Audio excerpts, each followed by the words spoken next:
Hello friends, जो article आप पढ़ने जा रहे हो ये आर्टिकल आईआईटी के एक प्रोफेसर ने लिखा है। तो भाई इतने विद्वान व्यक्ति ने इस आर्टिकल को लिखा है तो कुछ ना कुछ खास तो इसके अंदर है ही। जब इसको डिटेल में हम पढ़ेंगे, समझ समझ के पढ़ेंगे तो सारी चीज़ें क्लियर हो जाएंगी। और इस तरह के जो आर्टिकल्स होते हैं ना, तो इनके अंदर ताकत होती है कि वो हमारे जीवन की दिशा और दशा बदल देते हैं। तो ज़रूरत है कि धैर्य के साथ ध्यानपूर्वक स्टेबिलिटी दिखाकर हम इस आर्टिकल को पढ़ें। The Buddha's final lesson, Buddha की अंतिम शिक्षा। फाइनल का मतलब अंतिम और लेसन का मतलब पाठ या शिक्षा। तो बुद्धा की अंतिम शिक्षा, be your own light. Be बनो, योर आपका, ओन लाइट स्वयं का प्रकाश, है नहीं, अर्थात आप अपना प्रकाश स्वयं बनो। क्या मतलब कि आप अपने जीवन को, अपने रास्तों को खुद ही प्रकाशित करो, अर्थात अपना मार्गदर्शन आप खुद करो।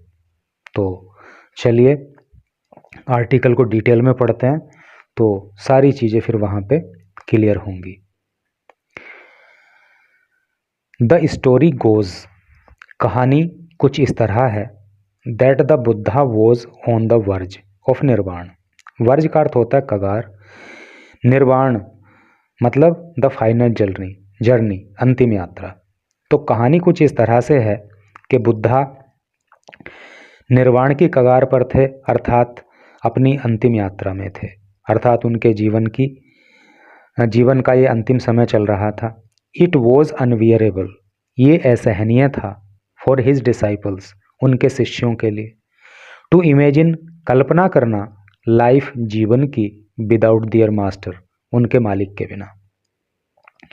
चूँकि बुद्धा का ये अंतिम समय था, इसलिए उनके जो शिष्य थे तो उनके लिए ये बहुत कष्ट की बात थी कि वो बुद्धा के बिना अपने जीवन की कल्पना भी कैसे करें। विद होम, जिनके साथ, दे हैड स्पेंट, उन्होंने गुजारे थे, सेवरल डिकेड्स, अनेक दशक। सेवरल का मतलब अनेक और डिकेड का अर्थ होता है दशक। तो बुद्धा के साथ चूंकि उन्होंने अनेक दशक गुजारे थे, इसलिए बुद्धा के बिना अपने जीवन की वो कल्पना कैसे करें, ये उनके लिए असहनीय था। देवर वरिड, वो चिंतित थे, हाउ कैसे, दे वुड बी एबल, वो योग्य होंगे, टू लिव, जीने के, विदाउट द बुद्धा, बुद्धा के बिना। As they all were crying, चूँकि वो सब चिल्ला रहे थे, रो रहे थे, परेशान हो रहे थे, दुखी हो रहे थे, at the very idea of Buddha living them, इस बात को सोच करके कि बुद्धा अब उनको छोड़कर जाने वाले हैं। आनंद, द चीफ डिसाइपल, तो आनंद जो कि मुख्य शिष्य थे, was called by the master and asked, तो आनंद को जो है मास्टर ने बुलाया, अर्थात बुद्धा ने बुलाया, एंड आस्क्ड और पूछा। कहने का मतलब यह है चूँकि सभी शिष्य जो है इस बात को लेकर बहुत दुखी थे, रो रहे थे कि बुद्धा उनको छोड़कर जाने वाले हैं, तो इस पर क्या किया कि बुद्धा ने जो उनके सबसे मुख्य शिष्य थे आनंद, उनको बुलाया और उनसे पूछा, what was the reason for their sorrow. Sorrow का अर्थ होता है दुख, कि इन लोगों के दुखों का क्या कारण है, क्यों परेशान है ये लोग।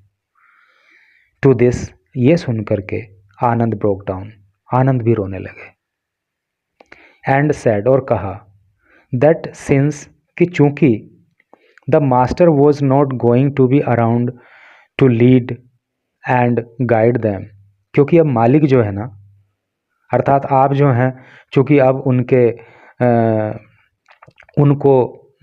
उनका मार्गदर्शन नहीं करने जा रहे हो, डिसाइपल्स वर एक्सपेक्टिंग डार्कनेस, इसलिए जो शिष्य हैं वो एक्सपेक्ट कर रहे हैं डार्कनेस, अंधेरा, to descend on them.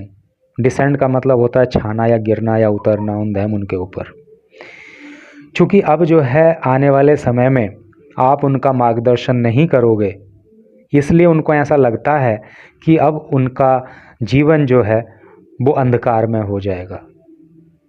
It was the cause of great anguish and despair. It was the cause, यही कारण है, ऑफ ग्रेट एंग्विश, महान कष्ट का, महान पीड़ा का, एंड डेस्पेयर और निराशा का। और यही कारण है कि सब लोग जो है बहुत पीड़ा में हैं, बहुत निराशा में हैं। Who will now show them the light of life, who will now show, अब कौन दिखाएगा, दैम उनको, द लाइट प्रकाश ऑफ लाइफ जीवन का, अब जीवन का प्रकाश उन्हें कौन दिखाएगा। Who would happen, what would happen to them without the Buddha, Buddha के बिना उन सब का क्या होगा। The Buddha heard him and smiled, Buddha ने आनंद की बात को सुना और मुस्कुराने लगे। And then in a deep voice he said, और तब एक गहरी आवाज में बुद्धा ने कहा, आत्म दीपो भवै। बहुत इम्पोर्टेंट ये बात है, आत्म दीपो भवै, अर्थात बी योर ओन लाइट, खुद का प्रकाश खुद बनो, अर्थात अपने जीवन को, अपनी राहों को खुद ही प्रकाशित करो, अपना खुद का मार्गदर्शन खुद करो। This is supposed to be the last teaching of the Buddha, और ऐसा माना जाता है कि बुद्धा की अंतिम शिक्षा थी। एंड परहैप्स, और शायद the most profound one, profound का अर्थ होता है गंभीर, और शायद ये सबसे गंभीर उनकी शिक्षा थी। This was the central theme of the Buddha's teachings, ये जो उन्होंने कहा ना, आत्मदीपो भवै, तो ये उनकी जो भी टीचिंग्स रहीं, जो भी शिक्षाएं रहीं, उनका सेंट्रल थीम था, उनका सार था।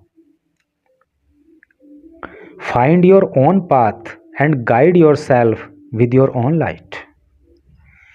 फाइंड योर ओन पाथ, अपना रास्ता खुद चुनो, अपना रास्ता खुद बनाओ, खुद तैयार करो, खुद प्रकाशित करो। And guide your self with your own light, और अपने प्रकाश से अपने आप को खुद गाइड करो, खुद अपना मार्गदर्शन करो।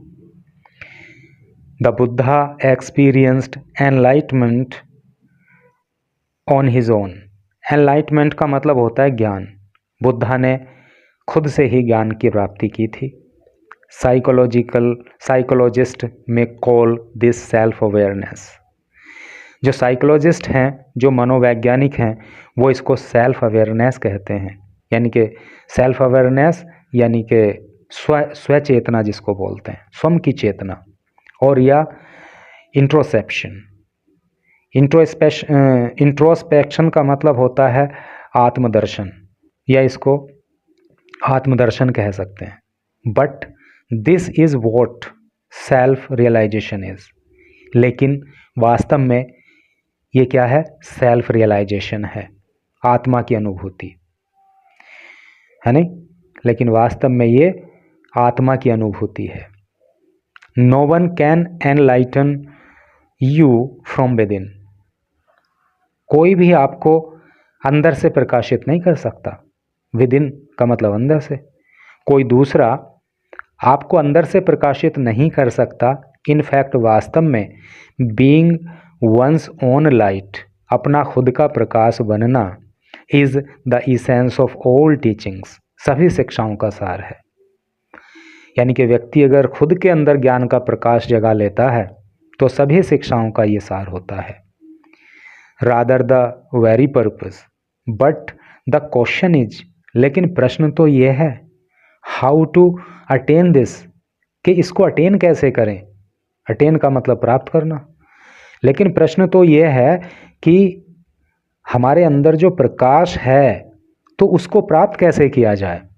Given the darkness and gloom that people find all around, जबकि अंधकार है, उदासी है, ग्लूम का मतलब उदासी, अंधकार, that people find all around, जबकि लोगों के चारों ओर तो अंधकार छाया हुआ है, उदासी छाई हुई है। तो ऐसी स्थिति में हमारे जो अंदर का प्रकाश है तो उसको कैसे जगाया जाए, ये बहुत बड़ी बात है। फॉर मोस्ट ऑफ अस, हम में से अधिकांश लोग, this may be the biggest challenge, हम में से अधिकांश लोगों के लिए ये एक सबसे बड़ा चैलेंज हो सकता है। कौन सा? अपने अंदर के प्रकाश को जगाना। हाउएवर, फिर भी, there is a need to understand, फिर भी समझने की ज़रूरत है, that a master can only show the path, कि जो मास्टर होता है, जो मालिक होता है, जो गुरु होता है, वो केवल आपको रास्ता दिखा सकता है, वो आपको केवल मार्ग दिखा सकता है। समझ रहे हो ना? इस बात को समझने की ज़रूरत है कि गुरु तो सिर्फ आपको मार्ग दिखा सकता है, the journey has to be taken by oneself, लेकिन जो यात्रा है वो तो व्यक्ति को खुद ही करनी पड़ती है। समझ रहे ना? कि गुरु तो सिर्फ रास्ता दिखा सकता है, यात्रा तो खुद ही करनी होती है। The very fact that those who lived with the Buddha, और एक ये बड़ा तथ्य वाली बात है, बड़ा समझने की बात है कि वो लोग जो बुद्धा के साथ रहे फॉर 4 डिकेड्स, 40 सालों तक, डिकेड का मतलब दशक होता है ना, तो 4 डिकेड का मतलब क्या हो गया? 4 दशक, अर्थात 40 साल।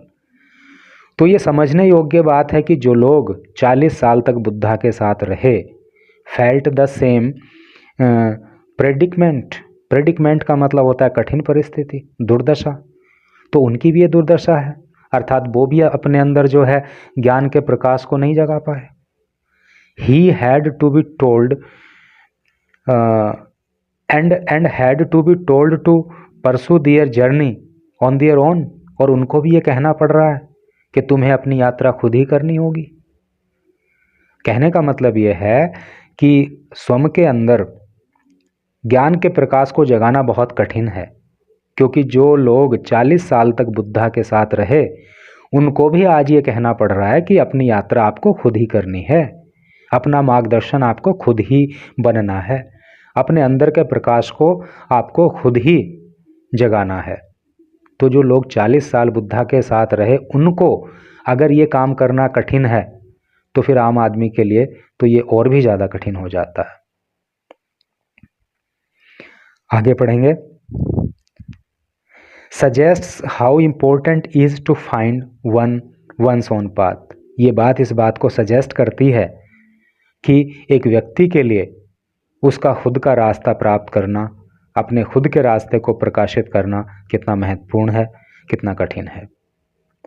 This is what the Buddha emphasised, this is what, यही वो बात है, यही वो चीज़ है जिस पर बुद्धा ने एम्फेसाइज किया। एम्फेसाइज का मतलब होता है जोड़ देना, इसी बात पर बुद्धा ने जोड़ दिया।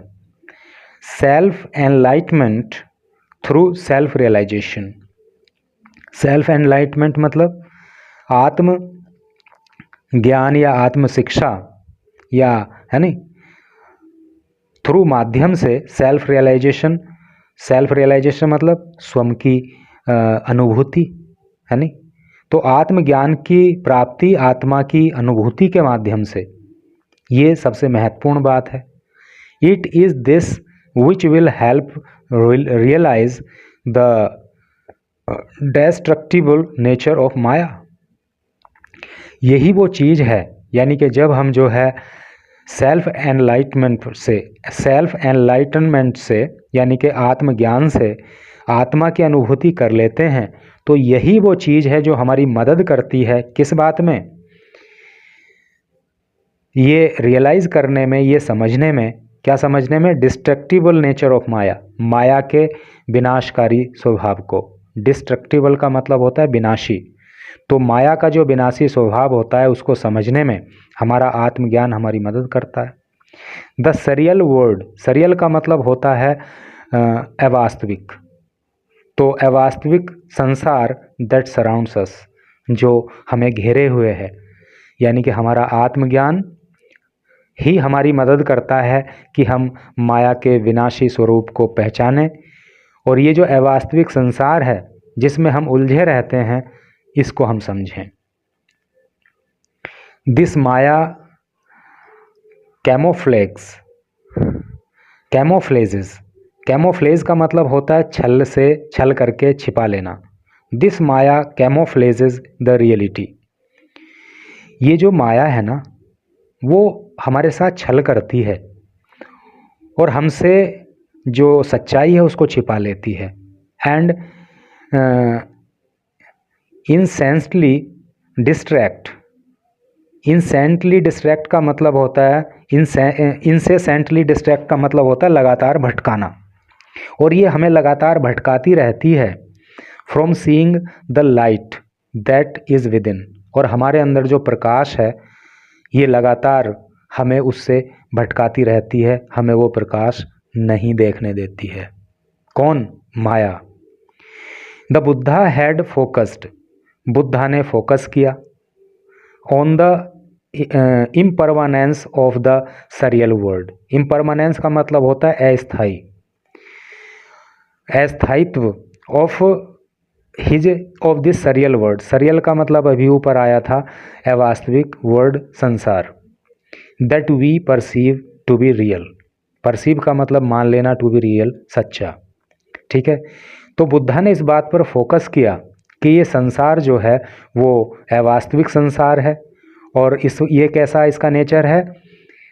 इम्परमानेंस है, अस्थाई है, और हम इस अस्थाई संसार को रियल मान लेते हैं, ठीक है। इंसेंसली डिस्ट्रैक्ट का मतलब यहाँ पे मैंने लिख दिया था नीचे, लगातार भटकाना। आगे पढ़ेंगे। The analogy of Heraclitus that you can not bath in the same river twice. Analogy का मतलब होता है उपमान। हेराक्लिटस एक दार्शनिक हुए, तो हेराक्लिटस की जो उपमान है जिसमें वो कहते हैं कि आप एक नदी में 2 बार नहीं नहा सकते, एक्सप्लेन, तो ये एनालॉगी एक्सप्लेन करती है ना, ये व्याख्या करती है the impermanence nature of the world, इस संसार के अस्थायीपन की। वेरी सक्सिंक्टली, सक्सिंक्टली का मतलब होता है संक्षेप में, बहुत संक्षेप में, मतलब इस विचार की व्याख्या करती है कि ये संसार का जो नेचर है, इस संसार का जो नेचर है वो कैसा है, वो अस्थायी है। इट इज़ एवर चेंजिंग, ये हमेशा बदलता रहता है। For every infinitesimally small amount of time. Infinitesimally का अर्थ होता है अति सूक्ष्म, बहुत छोटा। स्मॉल अमाउंट ऑफ टाइम मतलब समय का बहुत छोटा सा भाग, क्षण। अर्थात ये संसार जो है वो हमेशा परिवर्तनशील है और बहुत जल्दी इसका नेचर बदल जाता है। नथिंग रिमेन्स द सेम, कुछ भी एक जैसा नहीं रहता। Our ignorance is responsible for this false perception. हमारा जो इग्नोरेंस है, हमारा जो अज्ञान है, तो वो ही रेस्पॉन्सिबल है, वो ही जिम्मेदार है इस अवधारणा के लिए, है नी। ये जो झूठी, फॉल्स झूठी, ये जो झूठी अवधारणा है, ठीक है, कि संसार जो है रियल है, तो इस झूठी अवधारणा के पीछे हमारा अज्ञान ही जिम्मेदार है। आदि शंकरा कॉल्स दिस इग्नोरेंस अविद्या। जो आदि शंकर हैं तो वो इस अज्ञान को अविद्या कहते हैं।